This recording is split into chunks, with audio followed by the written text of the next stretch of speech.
आज मन बड़ा उदास है, न कुछ कहने का दम है, न ही कोई आस है।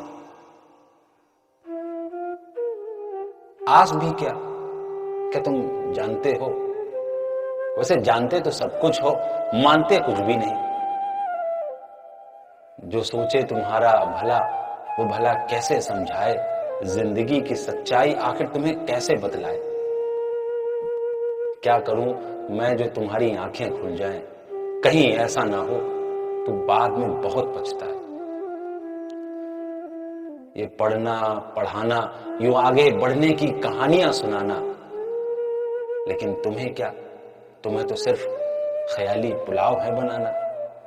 आज लगता है हम ही गलत थे जो हमने बच्चों से उम्मीद लगाई।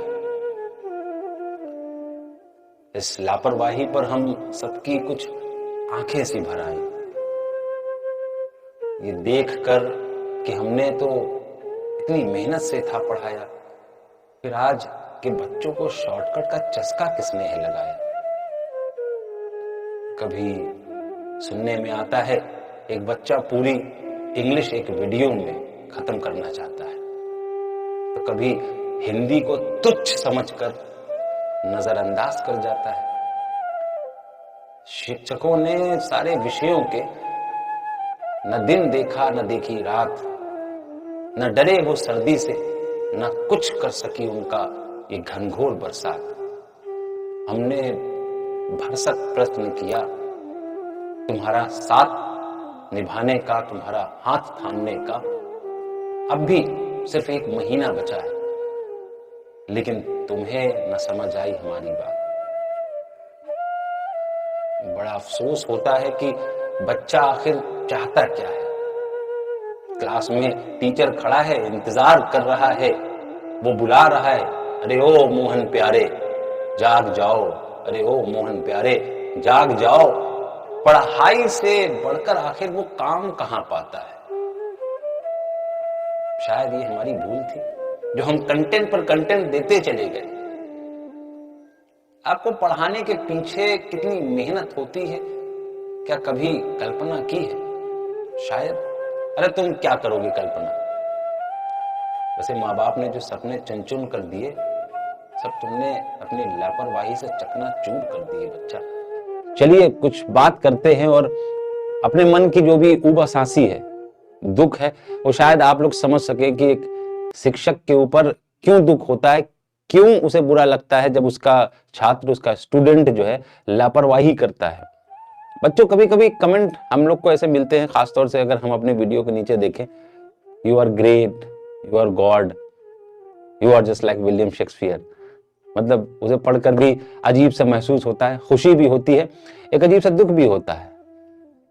खुशी इसलिए, पहले तो हम आपको दुख बताते हैं कि दुख इसलिए कि अगर आपको ऐसा लगता है कि as an English teacher I am doing good for UP board student, specially UP board student.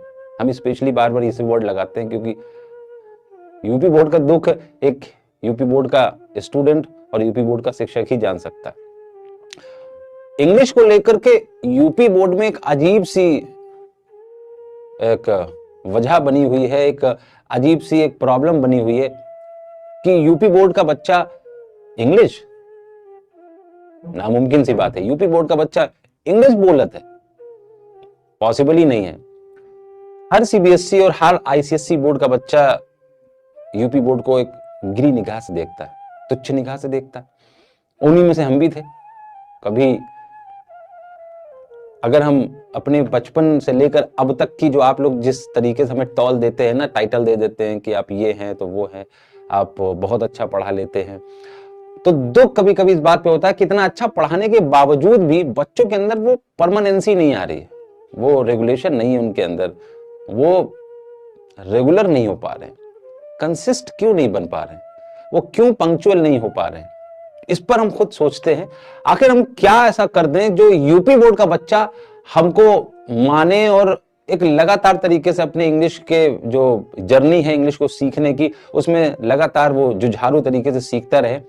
Sahir sir यहाँ खड़े होकर के एक नए नए अंदाज, नए नए तरीकों से आपको पढ़ाने की कोशिश करते हैं। क्या आपको मालूम है कि ये बंदा जो आपको सामने इंग्लिश पढ़ा रहा है, शायद आपने एक तरीका, एक नया अंदाज देखा हो इंग्लिश पढ़ने और पढ़ाने का केवल हमसे, कि हमने आपके लिए हर वो मुमकिन चीज करी है जो आज तक आपको यूट्यूब पर न मिल पाई। लेकिन आपको ये पता नहीं है कि ये कहां से शुरुआत हुई और कहां जाके खत्म हुई, और शायद आज भी खत्म नहीं। हर एक बच्चे की नीड के हिसाब से अपने टीचिंग स्टाइल को बदलते हुए हमने अपने आप को कितना बदला। अगर हम आपको अपनी सच्चाई जीवन की पूरी संघर्षों की बता दें, शायद आप में से बहुत से लोग हंसेंगे भी, अरे ये सब झूठ है, लेकिन अभी आपको हम उसका पुख्ता सबूत भी देंगे कि हम क्या थे और आज क्या है। आप लोग का प्यार भी बहुत है, लेकिन इस समय जबकि बोर्ड परीक्षा एकदम सर पर है और उस समय इतनी लापरवाही, इतना डिमोटिवेशन बच्चों की तरफ से कि हमें ऐसा लगता है कि शायद हम ही कुछ नहीं कर पा रहे हैं, तभी तो बच्चों को मजा नहीं आ रहा। बच्चा आज एक वीडियो में पूरी इंग्लिश सीखना चाहता है, मजा, एक वीडियो में पूरी इंग्लिश सीखना चाहता है। हाँ, हमें आज भी याद है, हम 4 भाई बहनों में हम सबसे वीक थे, सबसे ज्यादा कमजोर थे। और कमजोर होने का सबब यह था क्योंकि बचपन में 3 साल की उम्र तक हम गूंगे रहे। मेरे माँ बाप बताते हैं, झूठ तो हो नहीं सकता, हम बोल नहीं पाते थे, मेरी जबान नहीं चलती थी, जिस वजह से फिर हमें एक ऐसे स्कूल में दाखिल करवा दिया गया मेरे पिता ने, जहां पेड़ के नीचे, गांवों में पेड़ के नीचे होती थी ना स्कूल, उसके नीचे हमने 2 साल अपने गुजारे। मेरे बड़े भाई डॉल्फिन सीक्रेट पब्लिक स्कूल में पढ़े, जहाँ गांव था, तो उस गांव में एक अच्छा इंग्लिश मीडियम स्कूल था। उस स्कूल में बड़ी वेल मेंटेन ड्रेस पहन के फर्स्ट क्लास, सेकंड क्लास उन्होंने वहां पढ़ाई करी, जबकि हमने अपना जो है फर्स्ट सेकंड क्लास वहां पर नहीं पढ़ा।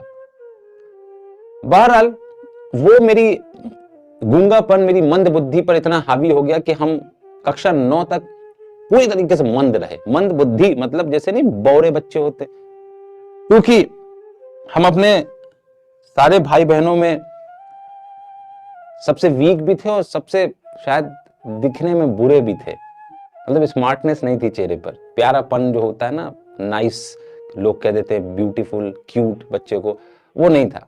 और इसी वजह से मुझे शायद अपने घर वालों की तरफ से उतना प्यार भी ना मिला, क्योंकि लोग पसंद नहीं करते थे। उस वजह से मन में एक हेजिटेशन आने लगी, और हेजिटेशन आते आते वो हेजिटेशन इतना ज्यादा डर में बदल गई कि अपने पिता को देख करके मेरे मुंह से निवाला बाहर निकल आता था, क्योंकि अभी मेरे पिता एक मारेंगे कंटाप, मेरे मुंह से खून निकल आएगा। हमारे पिता पढ़ाई पर बड़े सख्त थे। तीनों भाई बहन हमारे जो थे वो बड़े पढ़ने में अच्छे थे, अच्छे तरीके से पढ़ाई करते थे, मार्क्स भी और अच्छे लाते थे, लेकिन हमसे नहीं हो पाता था। वजह वही गूंगापन जो आगे मंद बुद्धि में बदल गया, और मंद बुद्धि के बाद वो डर में बदल गया। फिर वो डर डर के 9th क्लास तक किसी तरह पास होते गए। हर बार हर एग्जाम में ग्रेस, हर बार हर एग्जाम में रिपोर्ट कार्ड पर रेड पेन चला हुआ। पिता की मार बढ़ती गई, टॉर्चर बढ़ते गए। मोहल्ले वाले, जिस मोहल्ले में रहते थे, उस मोहल्ले में भी हमको इस तरह से देखा जाता था जैसे कि कोई हम अछूत है। हम अपने आप को जब कभी आईने में देखा करते थे तो हमको फील होता था कि हम इतने बुरे क्यों हैं, मतलब बाई फेस भी और बाई माइंड भी बुरे। I never thought that I could do anything else. Even parents did not hope from me that I might do anything. अब बने बोरा लेकर निकाल दिया घर से, जाओ बेटा तुम्हारा कुछ नहीं हो सकता, जाओ कूड़ा बीनो। मम्मी के कहने पर शायद, और डैडी के एक दोस्त, उनके कहने पर शायद उन्होंने पूरे 24 घंटे के बाद हमको वापस घर में लिया। कई वक्त का खाना भी नहीं मिलता था कि जब हम उन्हें पढ़ के ना बताएं, लेसन ना सुनाएं, क्वेश्चन आंसर ना सुनाएं। लेकिन ये वजह केवल पढ़ाई पर नहीं थी, क्योंकि हम इंग्लिश की बात कर रहे हैं। सबसे बड़ी वजह, सबसे बड़ी प्रॉब्लम थी अंग्रेजी की। पिताजी अंग्रेजी पे बड़े सख्त थे। इंग्लिश छोड़ो यार, हिंदी जिस बच्चे को ना पढ़ने आता वो इंग्लिश के क्वेश्चन आंसर कहां से याद कर ले। आज जब कमेंट्स आते हैं, सर एक ऐसी वीडियो बना दो कि सब कुछ आ जाए इंग्लिश में, बड़ा अफसोस होता है कि एक वीडियो में बच्चा तुम पूरी अंग्रेजी सीख लोगे ना। एक वीडियो में नहीं होता। हम आपको बताते हैं कि किस तरीके से आपके जो पढ़ाने वाले, हम जो खड़े हैं आपके सामने, जो आप फ्लो देख लेते हैं बड़ी स्पीड में, कभी कभी लिखने में, ग्रामर, लिटरेचर, स्पीकिंग भी आप कहते हैं सर आपने सब सीख तो जरूर लिया। आज चारों भाई बहनों में, हम एकदम शॉर्ट में बताया, कि चारों भाई बहनों में शायद ऊपर वाले ने पिता की मार की वजह से हमको इस लायक बनाया, लेकिन लायक बनने से पहले कक्षा 10 का वो दिन आज भी हमें याद है जब केमिस्ट्री में हमने चाप की नकल करी थी। नकल न करी होती तो कक्षा 10 न पास होते। पढ़ाई मन में नहीं घुसती थी, दिमाग में नहीं घुसती थी, पढ़ाई से कोई वास्ता ही नहीं था। फिर क्या हुआ अचानक से? बेइज्जती एक बहुत बड़ा मोटिवेशन होती है। एक मोहल्ले में भैया थे, उनका छोटा भाई सेंट जोसेफ कॉलेज में पढ़ता था। प्रयागराज का एक बहुत बड़ा सेंट जोसेफ कॉलेज है, अच्छा खासा स्पीकर था भाई, बहुत बड़ा आईसीएससी बोर्ड स्कूल है। हमसे बोला, अरे तुम फटीचर स्कूल में पढ़ते, तुम क्या करोगे, काम धंधा करो बेटा, तुमसे नहीं होगा कुछ भी। ये बात हमें आज भी याद है। कक्षा 10 के बाद किसी तरह पास हुए, सेकंड डिवीजन में पास हो गए। हमें मालूम था कि क्यों पास हुए, नकल ना करी होती तो पास भी ना होते। तो मम्मी ने डैडी से कहा कि एडमिशन करा दो, क्योंकि 4 बच्चे हैं, अगर एक को नहीं पढ़ाओगे तो दुनिया क्या कहेगी। डैडी ने एडमिशन करा दिया एक मुस्लिम कॉलेज में। भाई इंग्लिश मीडियम में पढ़ते रहे, छोटा भाई भी। हम एक सरकारी स्कूल में पढ़े कक्षा 11 में। शायद उस भैया की बात हमें लग गई दिमाग पर। आज भी वो दिन याद है। सन 2007 का जुलाई महीना, कक्षा 11 में एडमिशन हुआ, 1 जुलाई। हमें नहीं मालूम क्या हुआ अचानक से। 1 जुलाई, हमें नहीं मालूम अचानक से क्या हुआ। 1 जुलाई आज भी हमें याद है।